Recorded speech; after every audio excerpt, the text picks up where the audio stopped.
सोलापुरात पत्नीसोबत राहत नसल्याचा राग मनात धरून पतीने तिच्या प्रियकरासमोर चाकूने छातीत वार करून जीवे मारण्याचा प्रयत्न केला, तसेच सोबत असलेल्या प्रियकराला सुद्धा ठार मारण्याची धमकी दिली। या प्रकरणी पतीविरुद्ध MIDC पोलीस ठाण्यात गुन्हा दाखल झाला आहे।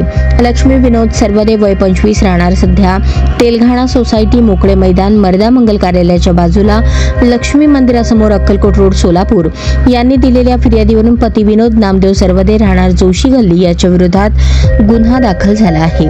फिर्यादी व फिर्यादीचा प्रियकर मनोज चौगुले असे दोघे जण मंगळवारी 29 एप्रिल रोजी पहाटे 2:30च्या सुमारास MIDC मधील अनंत तारा लॉन शेजारील चौकात रिक्षाची वाट पाहत थांबले असता फिर्यादीचा पती यातील आरोपित याने त्यांच्या बुलेट मोटरसायकलवरून त्या ठिकाणी येऊन तुझ्याशी 2 गोष्टी बोलायच्या आहेत असे फिर्यादीस सांगून फिर्यादीला बाजूला घेऊन तू माझ्यासोबत राहणार नशील तर मी तुला कोणासोबतच राहू देणार नाही, आता मी तुला संपवतो असे म्हणून त्याच्या जवळील चाकू काढून फिर्यादीच्या छातीत 2 वेळा खुपसून डाव्या हातावर वार करून जीवे ठार मारण्याच्या उद्देशाने फिर्यादीस गंभीर जखमी केले। तसेच प्रियकर मनोज चौगुले यास हातातील चाकू दाखवून तू जर आमच्या मध्ये आल्यास तर तुलाही संपवतो अशी धमकी दिली। या प्रकरणाचा तपास महिला सहाय्यक पोलीस निरीक्षक राधिका केंद्रे करत आहेत।